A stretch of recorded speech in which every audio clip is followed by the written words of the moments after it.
What do you get when you cross a Corvette, Pontiac, Mustang, and a Triumph? This. Hey, what happened to the front?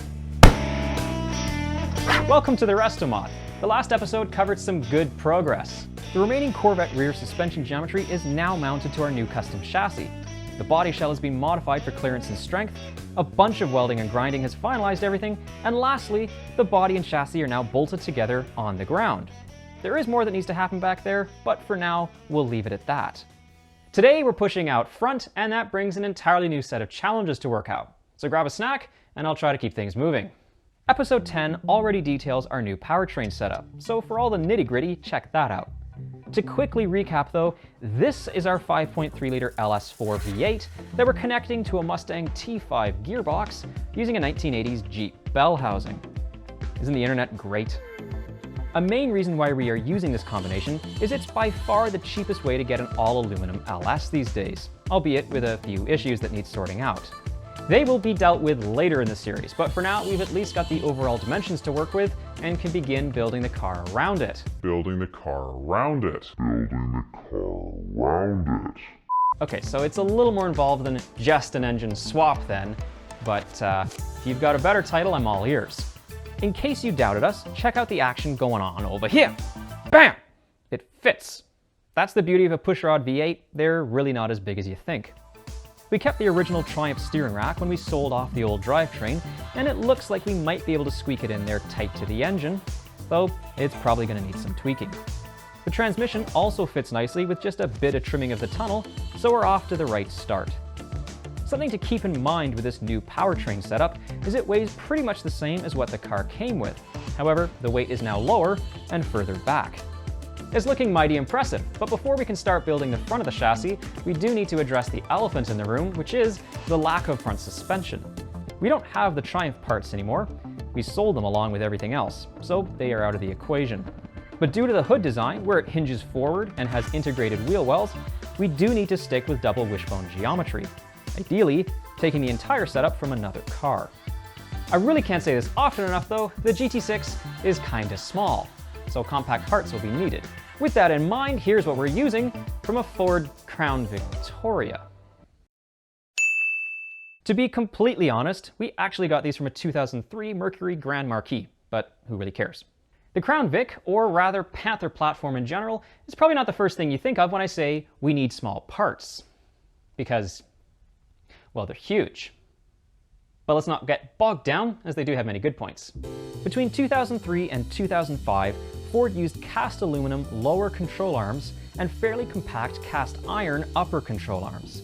Outside these years, they were both stamped steel. The uprights are also cast aluminum and use modern hub bearing assemblies with the same bolt pattern as our wheels. They sport massive vented 12-inch discs and dual piston calipers, and we got all of it for a great deal at the junkyard. It should go without saying that it is completely overkill for a GT6. But in our minds, what's good enough for a 4,000-pound car should be a nice upgrade and something that weighs about half that. Don't jump to conclusions though. Since most of it is aluminum, the weight difference over the factory Triumph parts is less than you'd expect. Bearing in mind, the factory components are probably lighter than what you'd find in a golf cart. The Crown Vic setup is an extremely well-engineered package that is self-contained in a one-piece aluminum cradle. As you might expect though, that cradle is far too wide for us, so we're gonna have to take some references and build a smaller one from scratch later. Now that's all fine and dandy, but I bet you're thinking about those 12-inch disc brakes and are wondering if our 15-inch wheels are going to fit. It's a valid question, as usually the standard to go by is that your wheels should be at least 4 inches larger than your discs, and ours are only 3. We did a bunch of measuring at the junkyard, and the verdict was, yes! 15-inch wheels will not fit over 12-inch brakes. But hold on, there's a solution.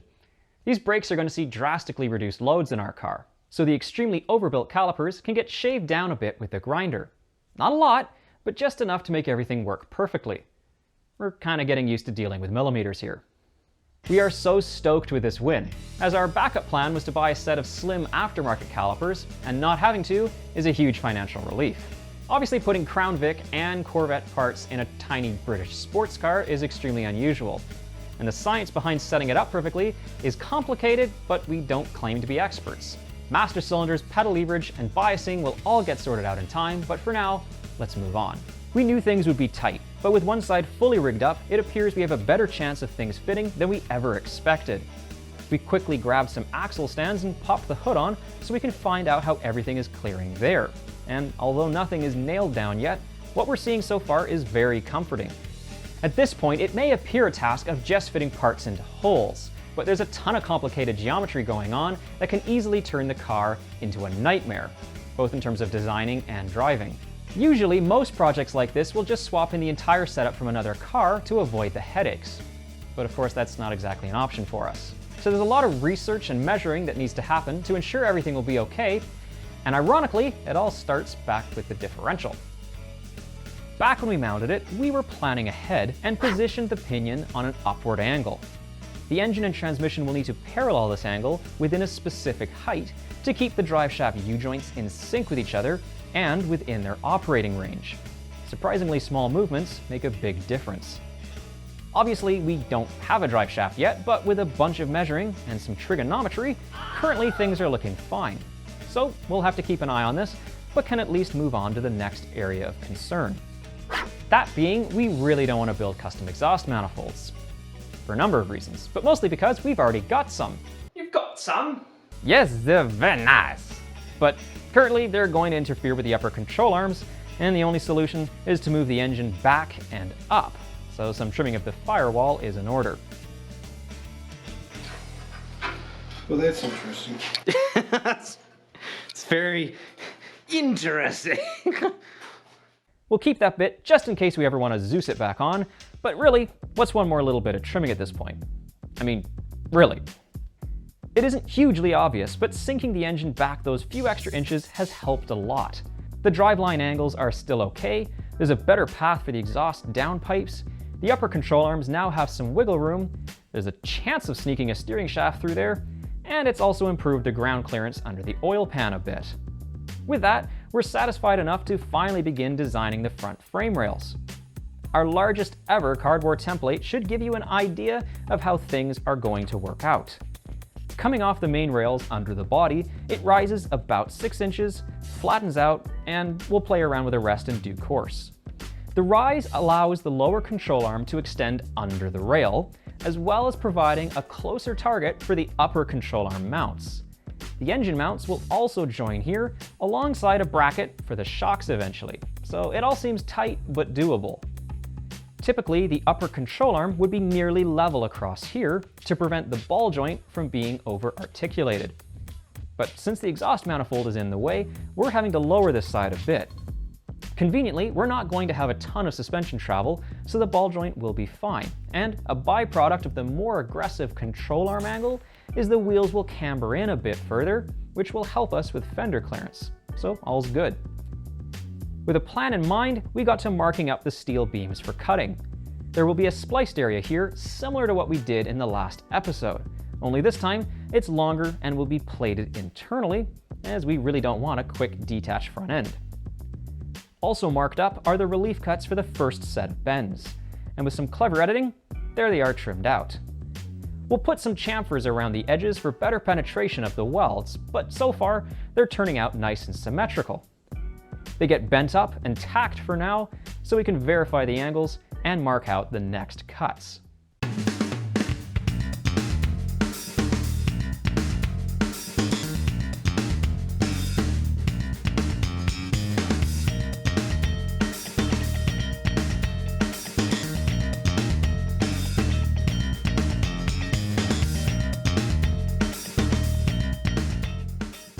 I think the technical term for that is snazzy.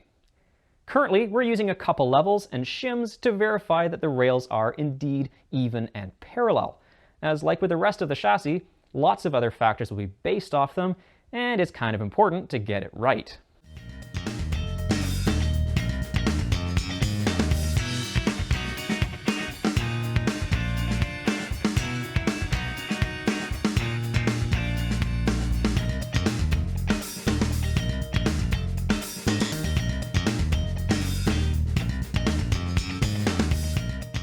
The second set of bends have now been welded up and ground smooth, but you'll notice a distinct lack of fusion and a bit of porosity on the ends. In other words, unwelded joins and plug weld holes. These will allow us to attach a reinforcing plate inside the rail, and the mirror image of this entire joint will be copied onto the existing frame rails.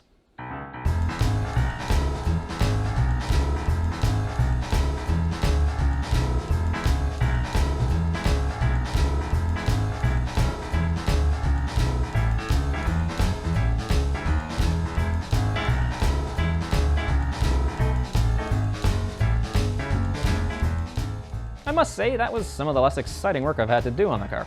I don't really enjoy sitting on cold concrete with grinding sparks going down my neck, and I've gotten spoiled having a drill press. But you gotta do what you gotta do. Both frame rails can now be tested in place, and we'll pop the engine back in again to see how everything is looking. Obviously they're a little long, but stay with me, we'll get to that in a bit. You can now see the entire join, which after welding, I don't think we're gonna be too concerned about. Next to it, you can also imagine how the exhaust will continue, with the plan being to dump between the rails eventually, which should be rather entertaining. Also, with a bit of angle incorporated into the upper control arm for anti-dive geometry, we're clearing the exhaust manifolds pretty nicely. I think we can finally breathe a sigh of relief then. It's all looking good. We contemplated a lot of different ways to terminate the front of the frame rails, but ultimately need to keep safety foremost in mind. If we kept the rails straight like this, crash energy would be directed right to the bends we just made, and worst case, might push the rail straight through the firewall and into our feet, which could drastically affect our ability to play the violin. Also, since the car is so small and so low, these rails only being 10 inches off the ground probably aren't going to help much in a crash anyways. Lastly, somewhere around here will be a radiator someday, and we spent some time experimenting with the hood on and off to see where one would best be placed. Consequently, our solution to all this came in the form of another bend.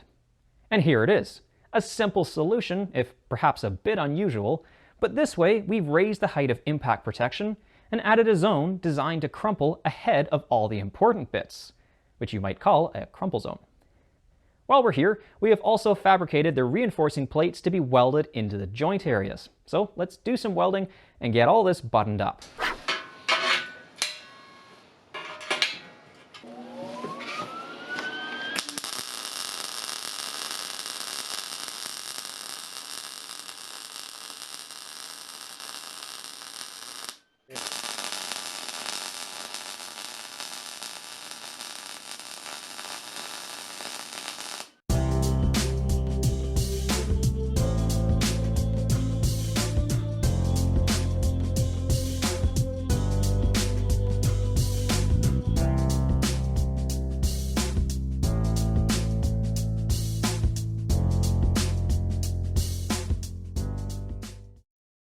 Alrighty, things are nice and smooth, and only a few touch-ups are needed because, well, my name's Michael and I'm a perfectionist. This boot tray simulates where we have been planning to mount the radiator on an angle like a V-mount setup. We're quite limited in height here, but this is one area that we're still giving thought to. Really, we just want as much cooling as possible, so if you have any suggestions, please let us know. The rails will get trimmed down flush to the hood next, and eventually, an impact bar will run from side to side to help spread the loads and tie things together.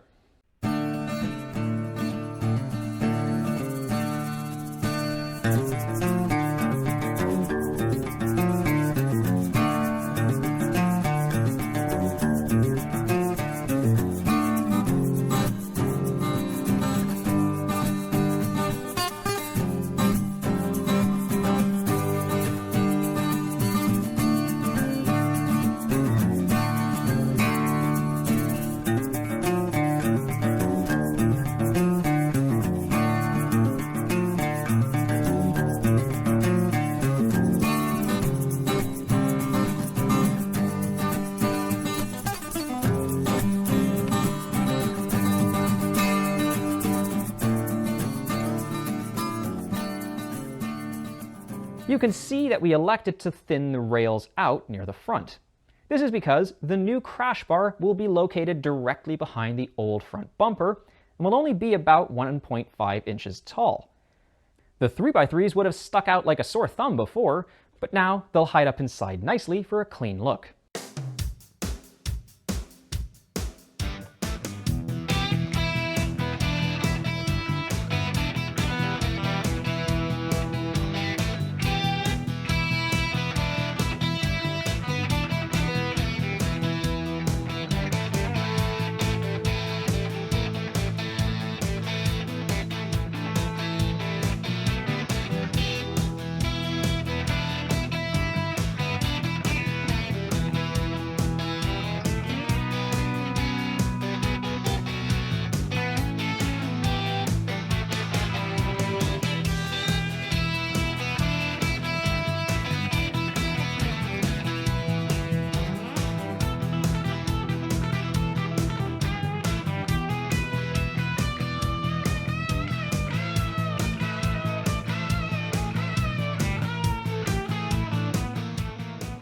The last kick-up in the rails already serves as a crumple zone, but to aid a bit more, some relief cuts have been made to help direct the forces properly.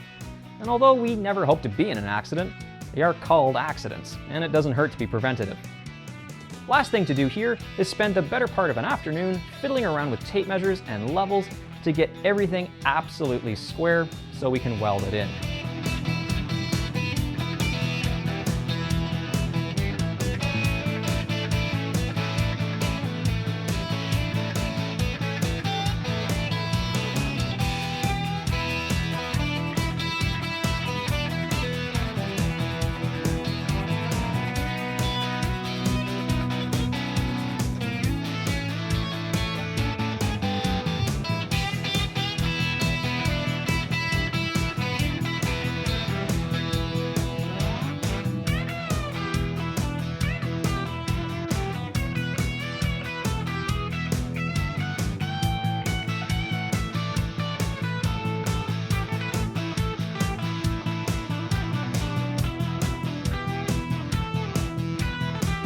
This is really only the tip of the iceberg up here, but I think we'll call it for now. Next time, we'll pull the body off again, finish welding the join, and get started with mounting the front suspension. Stay tuned, and thanks for watching. The last episode has performed better than anything else this year, which is great to see, so please help this one do even better by subscribing and sharing the series with some friends. Many thanks as always to our awesome patrons for their loyal support, and if you'd like to help us out and see the next video a day early, please check out the link on the screen now. See you next time.